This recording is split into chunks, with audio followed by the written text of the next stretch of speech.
All right, let's jump right in. Have you ever stopped to think about all the hidden machines that make our modern lives even possible? Most of them are totally invisible to us. Today, we're going to pull back the curtain on one of the most important ones of all. It's a really good question, right? Because this machine, it's in our cities, our buildings, our cars, our power plants. It's the simple spinning heart that moves the very fluids that sustain our civilization. We're talking about the centrifugal pump. And to get a sense of the sheer scale we're dealing with, just look at this number. A single, big pump, say one used for cooling a power station, can move over 3 cubic meters of water every single second. That's enough to fill an Olympic-sized swimming pool in about 15 minutes, with just one pump. That's the kind of power we're talking about here. And believe me, they are everywhere. These are the engines pushing water through our city pipes and carrying sewage away. They're cooling massive power plants, they're driving chemical processes, and yeah, they're even circulating coolant in your car's engine. They are, without a doubt, one of the most common and absolutely critical pieces of machinery on the entire planet. So, how does this incredible machine actually work? Well, the real beauty of the centrifugal pump is its simplicity. Let's get inside that spinning heart and see exactly how it turns simple rotation into powerful fluid pressure. First, we've got to wrap our minds around a key concept: head.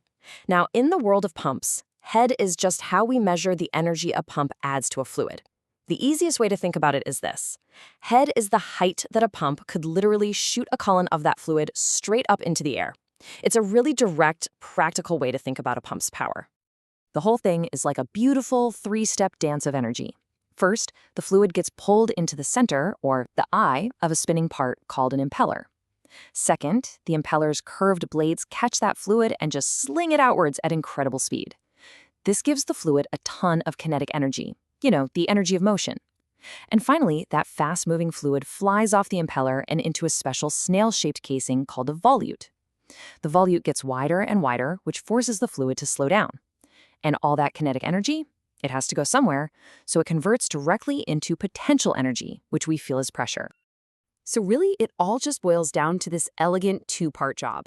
The impeller's job is to add kinetic energy, to make the fluid go fast. Then, the volute's job is to convert that speed into pressure. Speed in, pressure out. That, right there, is the magic of the centrifugal pump. But, like any hero, this machine has its enemies. Engineers are locked in this constant battle against forces that not only rob the pump of its efficiency, but can actually cause it to tear itself apart. You can really see the difference here between the ideal and the real. I mean, in a perfect world, the fluid would just follow these beautiful, smooth paths. But in reality, you get all this messy stuff: recirculation, stalling, and turbulence.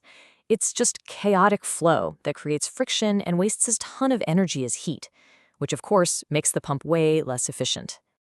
But simple inefficiency, that's not even the pump's most fearsome enemy. No, that distinction belongs to a really bizarre physical phenomenon, and it all starts with a question that sounds completely impossible. Can you actually boil water without adding any heat? The answer, amazingly, is yes. It's a phenomenon called cavitation. See, we always think of boiling as happening at high temperatures, but it's really all about pressure.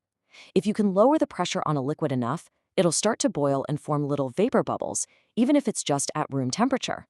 And this is exactly what can happen inside a pump, where the fluid is accelerating so fast that the pressure just plummets.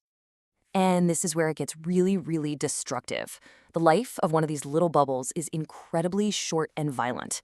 It's born in a low-pressure spot, usually right near the inlet of the impeller. It travels along with the flow for just a millisecond, until it gets swept into a region of higher pressure. And that's when it dies. But the bubble doesn't just pop. It collapses catastrophically. It implodes. And this implosion creates a tiny localized shockwave and a super high-speed microjet of water. This little jet is so powerful, it can blast a microscopic pit right out of solid steel. Now imagine millions of these bubbles imploding every single second. Over time, this relentless assault can literally eat the impeller away, destroying the pump from the inside out. So, after seeing how it works and what it's constantly fighting against, let's zoom back out. Why does this simple spinning machine matter so much? Well, the engineer J.F. Gulick put it perfectly. He wrote, The nearly inexhaustible variety of flow phenomena is based on a few basic physical laws only. And that right there is the pump's true elegance. From the simple spin of an impeller, all of this incredible complexity just emerges. It's the perfect testament to how simple principles can be harnessed to create incredibly powerful results. At the end of the day, this isn't just a piece of hardware. It's a foundational technology. The centrifugal pump is the quiet, reliable workhorse that underpins so much of our modern world.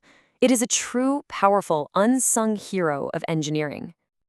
So the next time you turn on a faucet or start your car or flip on a light switch, just take a second to think about the journey that water or coolant or energy took to get to you. And ask yourself, what unseen engine is working for you right now?